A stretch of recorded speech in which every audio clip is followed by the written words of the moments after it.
If without discipline you get failure, with discipline you can get success.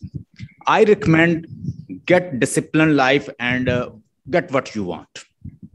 Man or shipman is going to cross all these glaciers, all these icebergs, and ultimately reach to the destination. So what happened with this person? This person killed an innocent bird, albatross. That was a Christian bird. That was, just a helper. So that helped the boatsman. So what he did, he just killed that bird without reason. Upon this, nature took its revenge by making them stuck in the river. They're stuck in the river, and all the mariners, they started dying. Their throat was dried, and ancient mariner got death in life. He started suffering. Ultimately, he repented, and God Almighty forgave him. But he was punished with this, crime. Whoever he will get, and whoever will see in his eye, he will tell the story. He's bound to tell story each and every person. So no, ancient mariner को एक सजा मिली है कि ancient mariner के पास कोई भी बंदा आता है तो वो अपनी स्टोरी सुनाने लग जाता है, और जब तक वो अपनी स्टोरी फिनिश नहीं करता वो उसको वहां से जाने नहीं देता. तो ये एक किस्म की उसे सजा मिली है जो वो बर्दाश्त कर रहा है. So let's see ancient mariner का पार्ट 1 हम देखते हैं, और कुछ हमारे ऑलरेडी अपलोडेड हैं. मैं कोशिश करूंगा कि जब इसको अपलोड करूंगा तो उनके लिंक इसके अंदर डालूंगा, क्योंकि वो रैंडम फॉर्म में है तो इसको तरतीब से हम उसके अंदर लगा देंगे कि एक वीडियो वॉच करे बच्चा तो साथ ही वो दूसरे लिंक पे क्लिक करे तो सारे वॉच कर ले. हम कोई इस तरह का सिस्टम इसके साथ अटैच करेंगे. So let's see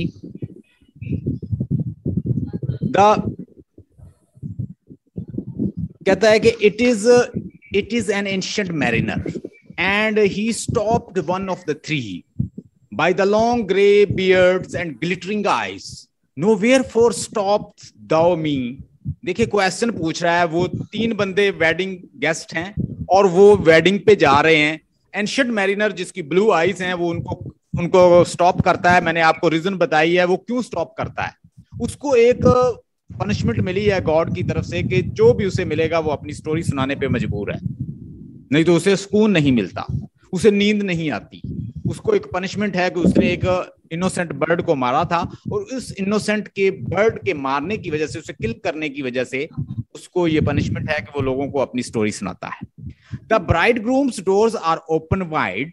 ब्राइडग्रूम्स doors are open wide. Bridegroom's जो है उसके डोर्स जो हैं वो ओपन हैं, मतलब वहां लोग आ रहे हैं और उनकी सेज सजी है, वहां पे एक फीस्ट हो रहा है, बहुत बड़ा शादी हो रही है, और वो तीनों जो दोस्त हैं वो भी साथ आ रहे हैं और उनकी वो रिश्तेदार हैं जहां पे वो आए हैं. And I am the next of kin, और मैं उनका रिश्तेदारी हूं जो बंदे जिसको वो रोकता है. The guest are met, the feast are set. वो सारे गेस्ट वहां पे मिलते हैं और वहां पे फीस्ट सजाया जाता है. मेस्ट हियर द मैरी डाइंस. तुम सुन सकते हो कि खुशी के मौके पर वो जो खाना खिलाया जा रहा है तो उसकी आवाजें आ रही हैं. यानी तुम मैरी डाइन का मतलब जो डाइनिंग वहां पे खाना खिलाया जा रहा है उसकी आवाजें आ रही. हियर का मतलब होता है सुनना. It is an ancient mariner, ये एक एंशिएंट मैरिनर है. And he stopped one of the 3, ये 3 बंदों से एक बंदे को रोकता है. By the long grey beard, उसकी लंबी ग्रे वाइट दाढ़ी है. एंड ग्लिटरिंग आईज, और उसकी आंखें चमक रही हैं. आंखों के अंदर, क्योंकि वो एक सुपर नेचुरल एलिमेंट है. यहाँ पे क्या है, एंशिएंट मैरिनर भी एक सुपर नेचुरल एलिमेंट है. आपको शायद मैंने रोमांटिक पोएट्री की एक कैरेक्टरिस्टिक बताई हो. रोमांटिक पोएट्री की एक कैरेक्टरिस्टिक है कि वो एक सुपरनेचुरल एलिमेंट का इस्तेमाल करते हैं. ठीक है, वो पूछ सकते हैं कि discuss the supernatural element in Samuel Taylor Coleridge poetry. Discuss main characteristic of the romantic poetry. तो रोमांटिक पोएट्री के अंदर मेडिवलिज्म की स्पिरिट होती है. मेडिवलिज्म क्या? मेडिवलिज्म वो लोग सुपरस्टिशियस थे, इन पे सुपरनेचुरल एलिमेंट पे बिलीव रखते थे. ठीक है, वो लोग ऐसे ही बिलीव रखते थे स्पिरिट पे, स्पूक्स पे, जायंट्स पे, इस तरह चीजों पे. तो ये सारे बिलीव आपको इसके अंदर मिलेंगे. रोमांटिक पोएट्री के अंदर। रोमांटिक पोएट्री की एक और कैरेक्टरिस्टिक है कि इसके अंदर सिंबलिज्म का इस्तेमाल बहुत किया जाता है, फिगर ऑफ स्पीच का इस्तेमाल बहुत किया जाता है, ओनोमेटोपिक लैंग्वेज का इस्तेमाल बहुत किया जाता है, ठीक है। और साथ साथ फिर इमेजेस का इस्तेमाल बहुत करते हैं पोएट, थोड़ा सा कॉम्प्लेक्स बना देते हैं सिंबल की वजह से, पोएट्री आम समझ नहीं आती जल्दी। So no where of stops thou me, no where of stops thou me, यानी उन तीनों में से एक को रोकता है, उसे ऐसे पकड़ लेता है, तो वो आगे से कहता है कि क्यों मुझे तुमने रोका है। The bridegroom's doors are wide open, तुम्हें नजर नहीं आता कि वहां पे ब्राइड ग्रूम्स के जो डोर हैं वो खुले हैं और लोग वहां पे जा रहे हैं खाना खाने के लिए। And I am next of kin, और मैं उनका रिश्तेदार भी हूं। अब ये किसने बोला है, ये लफ्ज, ये सेंटेंस जो है वो कौन बोल रहा है?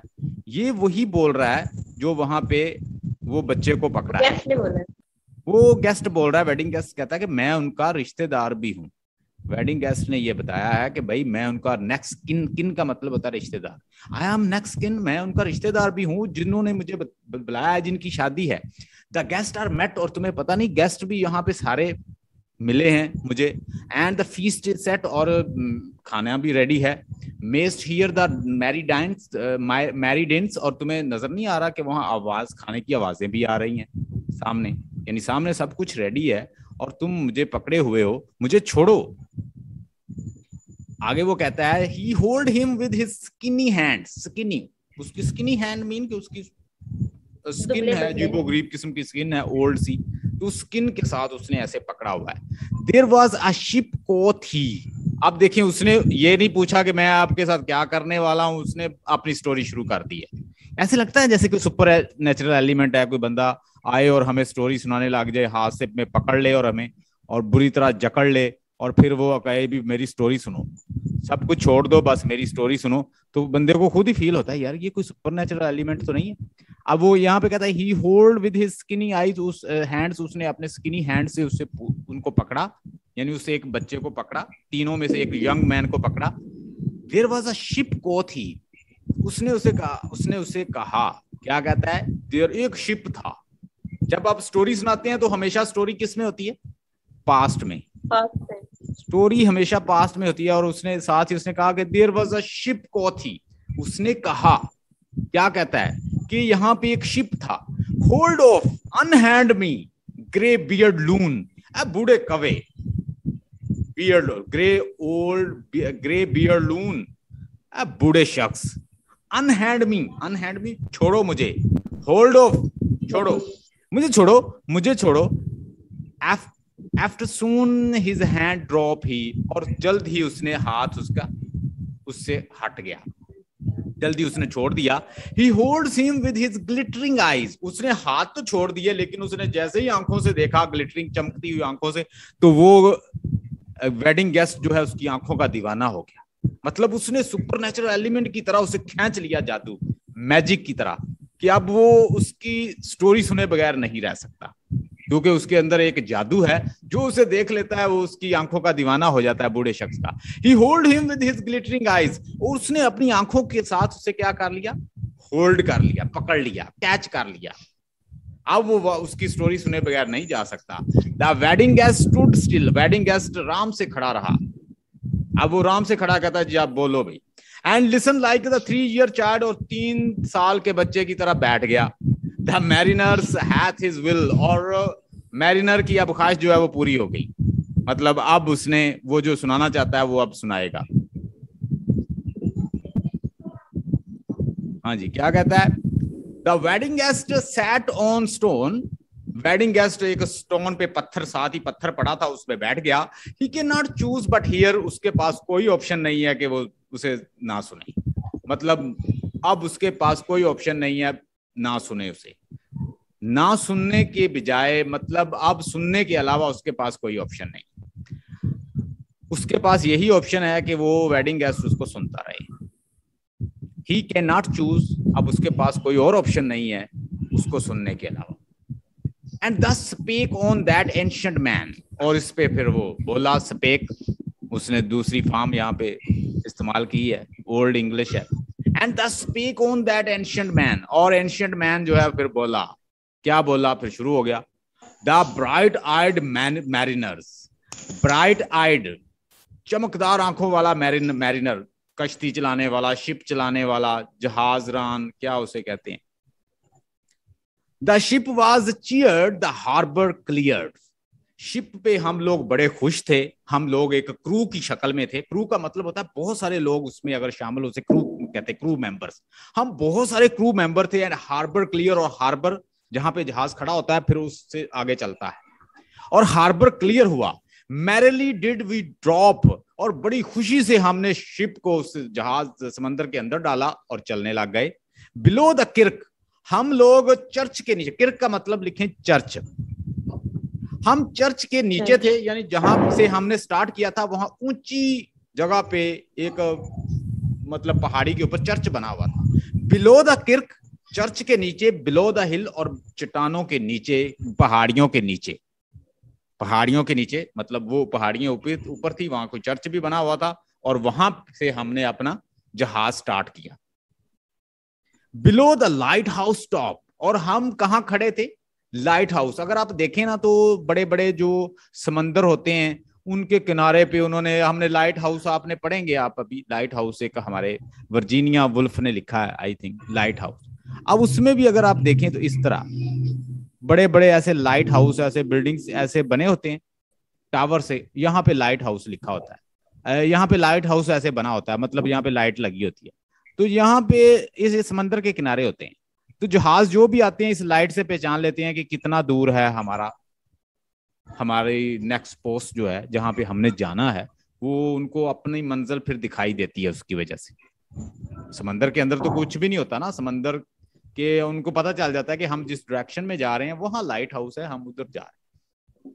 तो लाइट हाउस के बिलो कहता टॉप पे, below the light house top, हम बिलो, हम नीचे थे लाइट हाउस के टॉप के नीचे जहां से उन्होंने स्टार्ट किया है। अब ये उनका सफर स्टार्ट हो गया है। यहां तक क्लियर है? Yes sir, it's clear. देखें अब ये कहता है सन कैम अपॉन द लेफ्ट, कहता है हमारे बाई साइड से, मतलब जिस जगह पे वो खड़े हैं वहां से सूरज जो है वो बाएं साइड से आ रहा है। वो कहता है the sun came up upon the left, sun हमारी तरफ, कहता है किस तरफ से आया? बाएं साइड से आया।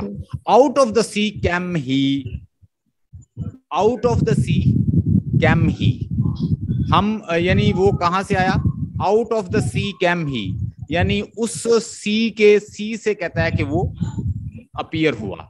And he shone bright on the right, और क्या किया उसने हमें ब्राइट, अपनी सुनहरी रोशनी दी। And on the right went down into the sea, और राइट तरफ हमारे, यानी एक साइड से एक झोंका सा आया, राइट साइड से कहता है कि एक झोंका आया, और हम went down into the sea, और वो समंदर की तरफ हमें, कहता है went down into the sea, और सी समंदर की तरफ ले गया। Higher the higher every day, हर दिन हम आगे आगे बढ़ते गए। Till over the mast at noon, हत्ता कि हम कहाँ पहुंच गए? एट नून, दोपहर तक हम, कहता है कि हमने काफी सफर तय कर लिया। The wedding guest here beat his be, वो अपनी कहानी सुना रहा है तो वो अपने ऐसे ऐसे मार रहा है, कहता है यार मुझे जल्दी है, मुझे जाने दो। The wedding guest here beats the best beat the breast, कहता है कि वेडिंग गेस्ट ने अपना सीना पीटना शुरू कर दिया। For he heard the loud bassoons, और उसने एक तेज आवाज सुनी। क्या सुनी?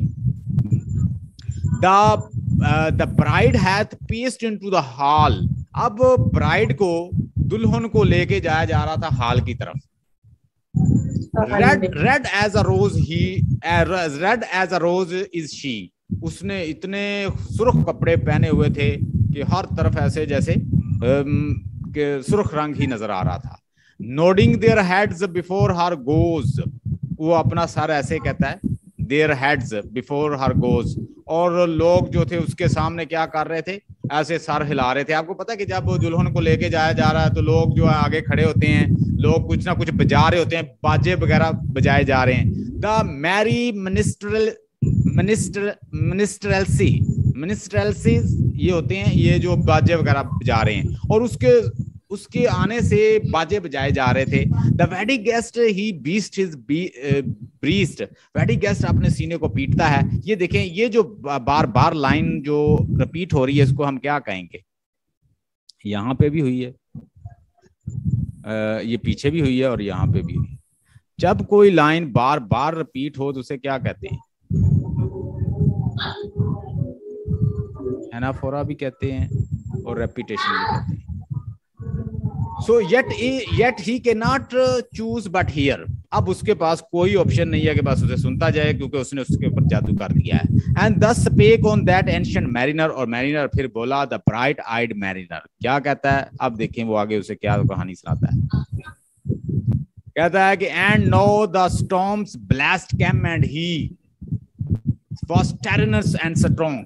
अचानक कहता है कि जब हम काफी सफर हमने तय कर लिया तो एंशिएंट मैरिनर कहता है कि एकदम एक ब्लास्ट हुआ, कि ऐसे लगा कि एक बहुत जोरदार तूफान आया। स्टॉर्म का मतलब होता है तूफान, ब्लास्ट एक बड़ा खतरनाक, ब्लास्ट की तरह फटना किसी चीज का। ब्लास्ट का मतलब होता है जैसे एक खतरनाक किस्म का तूफान फूट पड़ा या शुरू हो गया। वाज टेरनस एंड स्ट्रॉन्ग, वो बड़ा खतरनाक और मजबूत था। He struck with his overtaking wings, उसने हमें अपने मजबूत विंग्स का मतलब होता है परों के साथ या अपनी पूरी ताकत के साथ हमें छटक दिया या टकराया हमारे साथ। स्ट्रोक का मतलब होता है टकराना। And chased us south long, और वो हमें साउथ वर्ड की तरफ ले गया। मतलब आप इधर जा रहे हैं तो वो आपको जोर से इधर को ले जाए। एक तूफान आया, हम किसी और डायरेक्शन में जाना चाह रहे थे, वो हमें साउथ की तरफ ले गया। With sloping moist and the dipping pro. Sloping moist, ये मैस्ट होता है, ये ऊपर जो बाद बांसा लगाया होता है ना, उसको कहते हैं the sloping moist and dipping pro. और हमारा वो प्रो जो है वो जहाज का जो फ्रंट साइड होता है, कहता है कि वो ऐसे लग रहा था कि जैसे डिप हो रहा है। डिपिंग का मतलब नीचे डूब रहा है। As who pursued with yell and blow, yell and blow का मतलब होता है लड़खड़ाना, और हमारा जहाज जो है वो yell and blow में लड़खड़ाने लग गया। Still tread the shadow of his foe, हम अपने ऊपर एक दुश्मन का खौफ का साया महसूस कर रहे थे। As forward bent his head, और उसका हेड जो है वो ऐसे नीचे झुक गया। मतलब जब इतने जोर से तूफान आ रहा है तो वो आपके जहाज को, वो उसका बादबां जो है वो भी उसका स्लोप भी एक साइड पे कर दे और वो उसका हेड जो है वो नीचे की तरफ हो जाए, तो कितनी खतरनाक सिचुएशन होती है। तो वो कहता है still tread the shadow of his foe and forward bend his head, और उसका हेड जो है वो आगे की तरफ ऐसे फॉरवर्ड हो गया।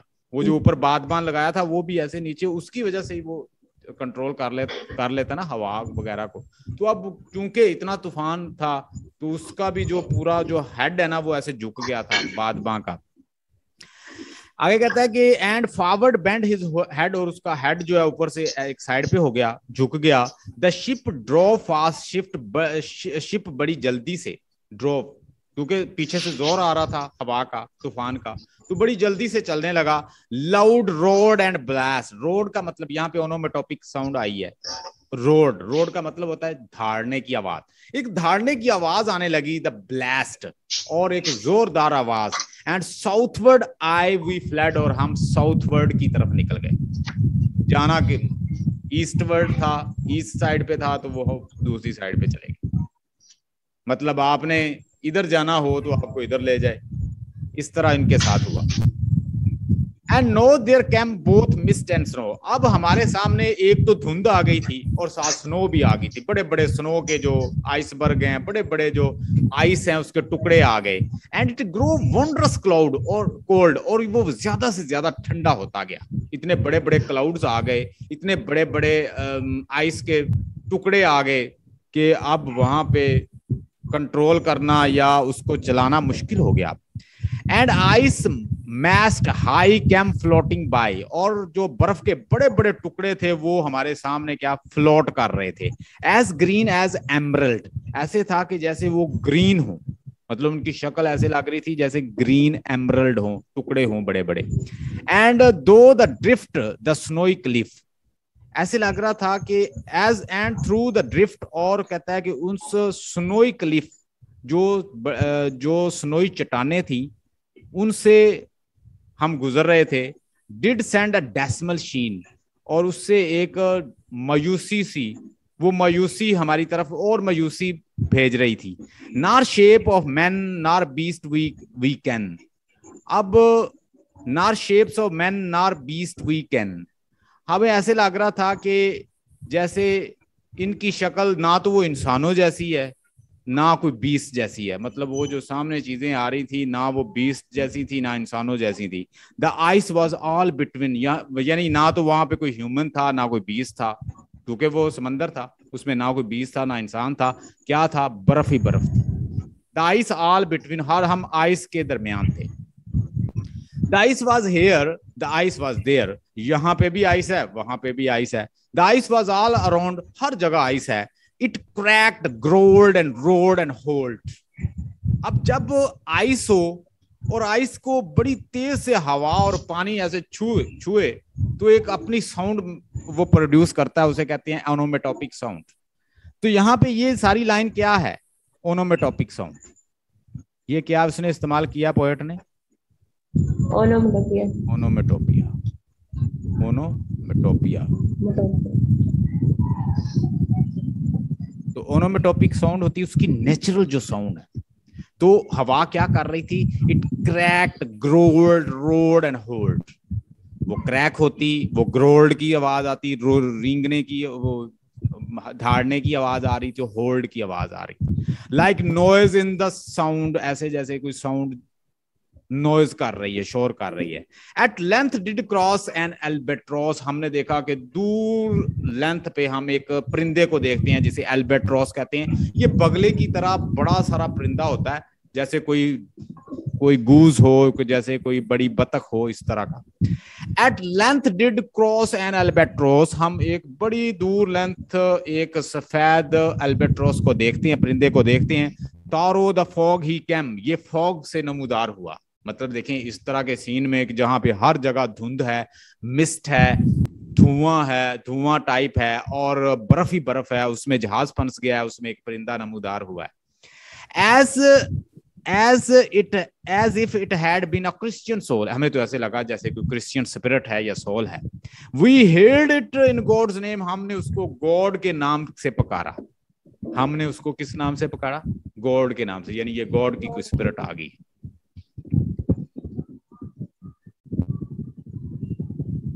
आगे क्या हुआ? It ate the food it never had eat, उसने इस तरह की फूड खाई जो शायद उसने पहले कभी नहीं खाई। जो हम खाते थे वही खाता, हमारे साथ बैठ जाता, हम खाते, उसे डाल देते, वो खाता, साथ रहने लग गया।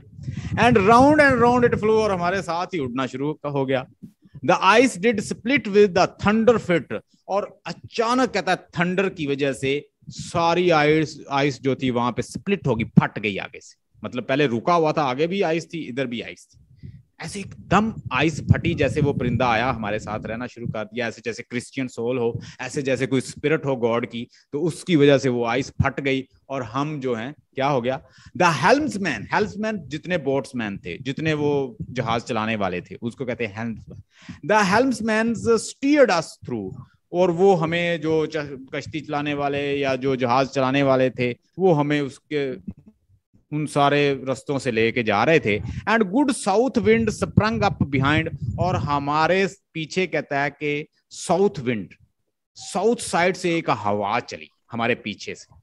द एल्बेट्रॉस डिड फॉलो, और एल्बेट्रॉस भी हमारे पीछे पीछे। And every day for food or play, वो रोजाना हमारे साथ खेलने, एंटरटेनमेंट करने और खाना खाने आ जाता। Came to the mariner's hollo, mariner के पास आ जाता, यानी मैरिनर का वो दोस्त बन गया। लेकिन मैरिनर इतना बुरा शख्स निकला कि मैरिनर ने उस बर्ड को मार दिया। इन मिस्ट और द क्लाउड, कहता है उस धुंध और क्लाउड में, मास्ट और श्राउड में क्या किया? इट पर्च्ड फॉर वेस्पर्स 9, यानी वो अपीयर होता, पर्च्ड का मतलब है वो आता, फॉर वेस्पर 9, और वो कहता है कि हमारे साथ रहता। वाइल्स ऑल द नाइट, बल्कि तमाम नाइट कहता है। Through fog smoke white, fog smoke यानी जो फॉग और स्मोक जो चीज थी या वो जो समा था या वो पोजीशन थी या उसमें स्मोक में क्या करता, glimmered the white moon shine, उसमें कहता है कि वाइट मून चमकता है।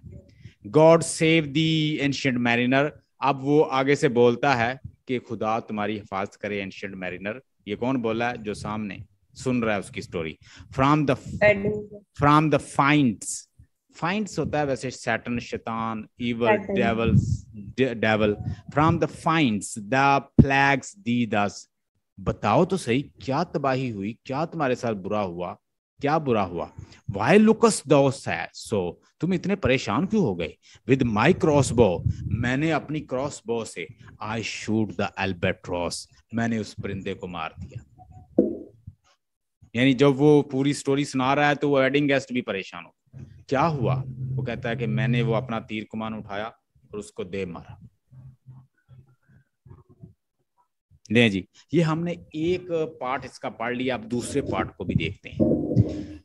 The rhyme of the ancient mariner part 2, इसके अंदर वो आपको बताता है कि जब उसने उसको मार दिया उस परिंदे को, उसके मारने के बाद उनके साथ क्या पोजीशन आई।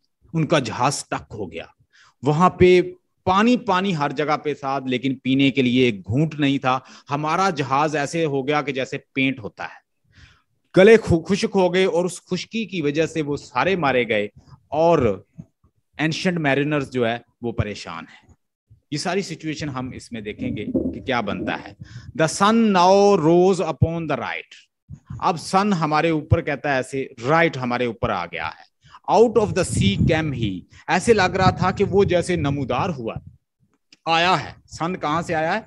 उस सी से आया। आपने देखा ये एक इमेजरी है, जैसे मोहसिन नकवी यूज करता है, बड़ी अच्छी इमेजरी। मैंने इस तौर से चाहा तुझे अक्सर जाना, जैसे महताब को बेअंत समंदर चाहे।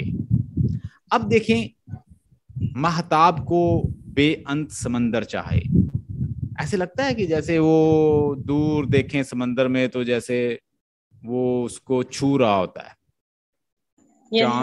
चांद को कभी उसको समंदर में देखें तो ऐसे जैसे समंदर उसके अंदर डूब रहा, सूरज या चांद। तो उसने कैसी सिमली इस्तेमाल की, मैंने इस तौर से चाहा तुझे अक्सर जाना, जैसे महताब को बेअंत समंदर चाहे, जैसे सूरज की किरण सीप के दिल में उतरे, जैसे गूंचे खिले मौसम से हिना मांगते हैं, जैसे बारिश की दुआ आप लपा मांगते हैं। लुक एट द सिमलीज, किस तरह की सिमली यूज करता है पोएट। तो यहाँ पे देखा था, the sun no rose upon the right, sun जो है वो कहता है उठता है राइट साइड से। Out of the sea came he, ऐसे लगता है कि वो सी से उठा है। Out of the sea came he, यहाँ पे उसने पोएट, मैंने बताया था पोएट के पास पोएटिक लेसन्स होता है, वो अपने रिदम को क्रिएट करने के लिए, मेंटेन करने के लिए सेंटेंस भी आगे पीछे कर देता है। कैम ही प्रोनाउन पहले आता है, लेकिन प्रोनाउन उसने बाद में लगा दिया। Still hid the mist on the left, अभी भी कहता है उसने अपने आप को उस मिस्ट में ऐसे जैसे छुपाया हुआ है। एंड ऑन द लेफ्ट, और कहता है बाएं साइड पे, वेंट डाउन इनटू द सी, सी की तरफ जैसे डूब रहा है। मतलब राइट साइड से आया, इस साइड से आया, और ऐसे लग रहा है कि जैसे ऐसे समंदर से ही उठा है और वो लेफ्ट साइड पे डूब रहा है। किसकी बात कर रहा? सन की। उसके बाद कहता है and the good south wind still blow behind, और हमारे पीछे जो साउथ विंड है, साउथ जानब से जो विंड चल रही थी वो हमें ताकुब कर रही थी, वो भी हमारे पीछे पीछे चल रही थी। But no sweet bird did follow, अब हमें किसी स्वीट बर्ड ने फॉलो नहीं किया। Nor any day for foods are the play, जब आपके साथ किसी का टाइम गुजरा होता है तो उसी टाइम पे अगर वो नहीं आता तो आपको फील जरूर होता है। तो अब उसको फील हो रहा है कि ना तो वो परिंदा आया है जो हमारे साथ खाना खाता था, एंटरटेनमेंट करता था, प्ले करता था, साथ उठता था, हम साथ साथ चलाते थे, उसी की वजह से हमारा जहाज दोबारा से निकल आया। तो ये तो बहुत बुरा हुआ जो इसने उसको मार दिया। अब सारे लोग उसको कर्स करते। But no sweet bird did follow, अब हमें किसी स्वीट बर्ड ने फॉलो नहीं किया। Nor any day for food or play, और ना वो खेलने के लिए ना खाना खाने के लिए आया। कैम टू द मैरिनर्स होलो, तो सारे यक ज़बान होकर एक आवाज होकर कहते हैं, and I had done a hellish thing, कि मैंने बहुत बुरा काम कर दिया, मैंने बहुत बुरा क्राइम, विकेट क्राइम कर दिया। एंड इट वुड वर्क इम वो, और ये हमारे लिए परेशानी लाएगा। वो का मतलब परेशानी। फॉर ऑल अवर्ड, और सारे लोग एक जबान होकर मुझे क्या कहते हैं, I had killed the bird, मैंने एक इनोसेंट बर्ड को मार दिया। That made the breeze to blow, जिसकी वजह से हवा चली, बर्फ टूट गई और हमारा जहाज फिर चल पड़ा, और उसी को मैंने मार दिया। और वो कहता है रेस्ट, रेस्ट का मतलब होता है बुरा। Said they the bird to slay, तुमने बहुत बुरा काम किया जो एक इनोसेंट बर्ड को मारा, स्ले कर दिया, मार दिया। That made the breeze to blow, जिसकी वजह से हवा चली और हमारा जहाज चला, तुमने उसे ही मार दिया। Not dim not red like God's own head, अब कहता है कि ऐसे लग रहा था कि ना तो कोई हमें ब्राइट चीज लग रही थी, ना किसी तरफ लाइट लग रही थी, कुछ भी नहीं महसूस हो रहा था। द ग्लोरियस सन अप्रिस्ट, और ग्लोरियस सन जो है वो भी अजीबो गरीब किस्म का लग रहा था। Then all the averred fickle minded, then all the averred I had killed the birds that brought the fogs and mist. This was right, said they, such bird to slay that bring the fogs and the mist. अब यहाँ पे वो सारे fickle, क्योंकि human mind जो है वो fickle mind है। मिसाल के तौर पर अगर हमारे साथ कोई अच्छा हो रहा है, अगर हमारे साथ कोई अच्छा हो रहा है तो हम कह देते हैं यार ये उसकी वजह से हुआ है। अगर हमारे साथ कोई बुरा होता है तो हम कहते हैं वो फलां एनिमल, काली बिल्ली गुजर गई है, उसकी वजह से हो गया। हम बड़े सुपरस्टिशियस फिकल माइंडेड से लोग हैं, कमजोर माइंडेड। तो वो कहता है कि चूंकि वो जहाज, वो हवा चल रही थी पीछे पीछे, वो तकरीबन हमारा जहाज ठीक चलने लग गया, उसके बाद कुछ ठीक हो गया। तो वो सारे लोग यक ज़बान होकर कहते हैं देन ऑल द एवर्ड्स, सारे फिकल माइंडेड लोग, सारे कमजोर जहन के लोग, आई हैड किल्ड द बर्ड, मैंने जिस बर्ड को मारा था, that brought the fog and mist, वो कहने लगे कि वही तो फॉग और मिस्ट लेकर आया था, ये धुंध, ये बर्फ, ये सारी चीजें वही तो लेकर आया था, वो तो एक बुरा शगुन था। दिस वॉज राइट, ये बहुत अच्छा किया तुमने। सैड, उन सब ने कहा, that such bird to slay, ऐसे बर्ड को मार देना, मार दिया, बहुत अच्छा किया। That bring the fog and mist, जिसकी वजह से फॉग और मिस्ट आया था, तुमने अच्छा किया जो उसे मार दिया। अब यहाँ पे वो सारे लोग उस गुनाह का हिस्सा बन गए।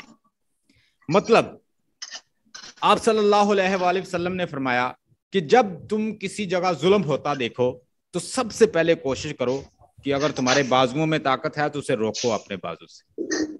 अगर नहीं रोक सकते तो उसको मुंह से रोको, यार बुरा कर रहे हो, पहले बाजू से रोको ताकत से, फिर मुंह से कहो। अगर मुंह से भी नहीं कह सकते तो एटलीस्ट अपने हार्ट में कहो कि बुरा हुआ है।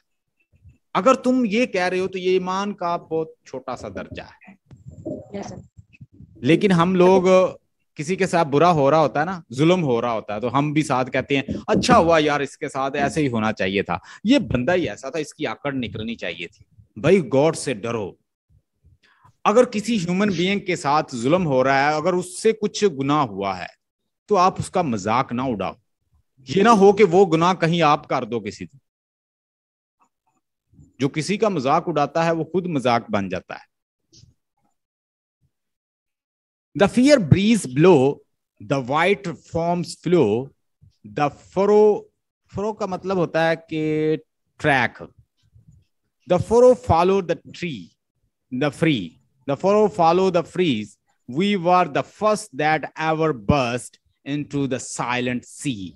यानी हम बड़े, कहता है कि द फेयर ब्रीज ब्लो, वो हवा के झोंके चलते रहे, द वाइट फॉर्म फ्लो, और and the furrow followed free, और हमारा फरो का मतलब वही जहाज का तख्ता, वो ट्रैक्स पे चलता रहा, जहाज ट्रैक पे चलता रहा। And we were the first that ever burst, हम पहले लोग थे इनटू द साइलेंट सी, जो पैसिफिक ओशन पर उतरे या पहुंच गए। हम पैसिफिक ओशन तक पहुंच गए, साइलेंट सी तक पहुंच गए। Don't drop the breeze, the sail drop down, कहता है कि don't drop the breeze, breeze जो है वो कहता है कि ड्रॉप हुई। Don't drop the breeze, breeze अब बिल्कुल कम होगी। द सेल ड्रॉप डाउन, और सेल जो है वो नीचे गिर पड़ा। This was sad as sad could be, ये इतना सैड था कि जिससे जितना मैं कह सकूं। And we did speak only to break, हम सारे, कहता है the silence of the sea, और पूरे साइलेंट सी में सिर्फ हमारी आवाजें आ रही थी। अचानक पता नहीं क्या हुआ, कहता हवाई बंद हो गई, सारा कुछ रुक पड़ा। वो जो ऊपर सेल था, बादबान था, वो भी नीचे गिर पड़ा। क्योंकि वो किसकी वजह से खड़ा होता है? हवा की वजह से। अब हवा ही नहीं चल रही थी, हवा बंद हो गई। All in the hot and the copper sky, कहता है उस कॉपर स्काई में, हीट, स्काई की हीट की वजह से, and all in the hot and the copper sky, कहता कॉपर और हीट की वजह से, the bloody sun at noon, और ब्लडी सन ऐसे सूरज ऐसे जो बिल्कुल ब्लड की तरह लाल हो गया। And right up the above the mast did stand, और हमारा जो मास्ट है, जो बादबान है, वो बिल्कुल कहता है कि अबव वहां पे रुक गया। No bigger than the moon, ऐसे लग रहा था कि मून से बिगर नहीं है, मतलब जो सूरज जो उन्हें दिखाई दे रहा था वो ऐसे लग रहा था मून से बड़ा नहीं है, और बिल्कुल सुर्ख नजर आ रहा था। आगे वो कहता है डे आफ्टर डे, दिन से दिन गुजरते गए, और वी स्टक, और हम वहां पे खड़े हो गए। देखिए जहाज का रुक जाना ना, ये भी एक मौत ही है। हवा चल नहीं रही, वहां रुक गया। आगे नॉर ब्रीथ नॉर मोशन, ना मोशन रही, ना कहता है हमें सांस आ रही थी ठीक तरह से। As idle as the painted ship, हमें ऐसे लग रहा था हमारा जहाज पेंट हो गया है। अपॉन द पेंटेड ओशन, एक पेंटेड ओशन के ऊपर। वाटर वाटर एवरीवेयर, हर जगह वाटर ही, ये आयरनी यूज हुई है यहाँ पे। Water water everywhere, and all the boats did shrink, और सारे तख्ते जहाज के श्रिंक हो गए, सुकड़ गए। वाटर वाटर एवरीवेयर, हर जगह पानी पानी था। Not any drop to drink, लेकिन पीने के लिए कतरा नहीं था। इसको क्या कहेंगे? इसको कहते हैं आयरनी। ये आयरनिकल सिचुएशन उसने बताई है कि हर जगह पानी है लेकिन पीने के लिए कतरा नहीं है। जहाज ऐसे बन गया जैसे कोई पेंटेड शिप होता है, पेंट किया हुआ। आगे the very deep did not, O Christ, that ever this should be, ye slimy things did crawls with the legs upon the slimy sea. ए क्राइस्ट, ए मेरे गॉड, मुझे बताओ, कहता है कि ये यहाँ पे जो स्लिमी किस्म की क्रीचर है, ये कौन सी क्रीचर जो यहाँ पे क्रॉल कर रही है, जो यहाँ पे रेंग रही है, जो यहाँ पे चल रही है इसके ऊपर, सी के ऊपर। उनको अजीबोगरीब किस्म की क्रीचर दिखाई जाने लगी। यहाँ पे उसने किसका इस्तेमाल किया है? Super natural element. ये क्या है? Super natural. Super natural element क्या होते हैं? ये जिन, भूत, स्पिरिट्स, इन सब को कहते हैं सुपर नेचुरल। और ये किसकी मेडिवल स्पिरिट है? सर एक दफा रिपीट कर दें। कहता है the very deep did rot, और कहता है वेरी, उस डीप समंदर के अंदर हमारा जहाज ऐसे जैसे रोट हो गया, गल सड़ रहा था। ओ क्राइस्ट, ए मेरे खुदा, that ever this should be, ऐसे ये कैसे हो गया? ये slimy things did crawl with long, और उस समंदर के अंदर एक अजीबोगरीब किस्म की क्रीचर, स्पीशीज क्रीचर क्रॉल कर रही थी अपॉन द स्लिमी सी के ऊपर, यानी उस सी के ऊपर एक अजीबोगरीब किस्म की क्रीचर जो थी वो वहां पे क्रॉल कर रही थी। जहाज हमारा ऐसे जैसे गल सड़ गया हो, उसकी पोजीशन ये थी।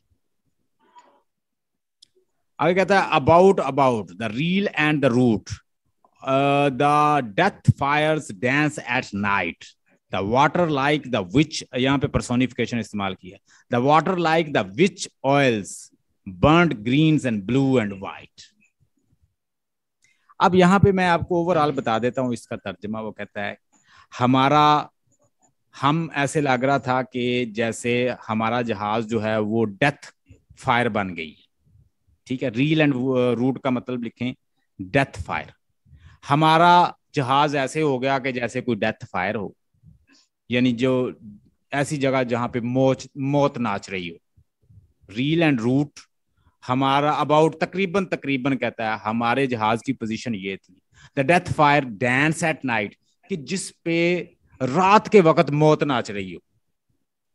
The water like the witch oils, और वाटर हमें उसका ऐसे लग रहा था कि जैसे चल रहा हो, ग्रीन ऑयल चल रहा हो, और उसकी शक्ल कैसी हो, उसके अंदर 3 तरह के कलर हो, ग्रीन, ब्लू, व्हाइट, ऐसे जैसे कि डेथ नाच रही है। डेथ नाच रही पर्सोनिफिकेशन है। और विच इज ऑयल जला के नाच रही हैं, और उसके अंदर जो आग जल रही है उसके अंदर 3 कलर पाए जाते हैं, ग्रीन, ब्लू एंड व्हाइट। ये सारा पर्सोनिफाइड उसने किया है इसके अंदर। और इसको क्या कहते हैं, पर्सोनिफिकेशन। यहाँ पे पोएट ने पर्सोनिफाइड कर दिया है किसको, डेथ को, कि डेथ नाच रही है, डेथ कभी नाचती नहीं है, लेकिन उसने उसको पर्सोनिफाइड कर दिया है, उसे लाइफेबल बना दिया है, लाइफ लाइक शो कर दिया है। And some in dreams assured war of the spirit that plagues us so 9 fathoms deep he had followed us from the land of the mist and snow। और some in the dream assured war, और मेरे साथ जो कुछ बोट्समैन थे, हेल्प्समैन थे, जो जहाज चलाने वाले थे, उनका ये भी यकीन था, उनको ये भी ख्वाब आए थे, ऑफ द स्पिरिट दैट प्लैग्ड अस सो, ये कोई समंदर के अंदर से कोई अजाब आया है स्पिरिट का, जो वहां पे नाच रही थी, जो दिखाई दे रही थी। 9 fathoms deep, ये समंदर के अंदर से आई है कोई creature. He had followed us, और इसने हमें फॉलो किया, from the land of mist and snow, जहां पे हमने अल्बाट्रोस को मारा था, मिस्ट और स्नो से हमें फॉलो किया इन्होंने, यानी उनका ये यकीन भी था कुछ लोगों का। And every tongue through utter droughts was withered at the root, और हर किसी की जो टंग थी, जबान थी, वो रूट तक सूख गई। To the at the root, root तक, जबान की जो पिछली रूट है यहां तक खुश्क हो गए गले। we could not speak no more than if we had been choked with soot। और क्या कहता है कि हम लोग ना तो कुछ बोल सकते थे, we had been choked with soot, और हम स्मोक और की वजह से सफोकेशन महसूस करने लगे। चॉक्ड विद सोप का मतलब लिख लें कि वी वर फीलिंग सफोकेशन, हम सफोकेशन फील कर रहे थे। हैरानगी का साइन है। Well a day what evil, क्या बुरा हुआ हमारे साथ, कितना बुरा दिन है, कितना बुरा दिन आ गया। यहाँ पे वो क्या कहता है, कितना बुरा दिन आ गया, क्या दिन आया, कैसे दिन बुरा आया।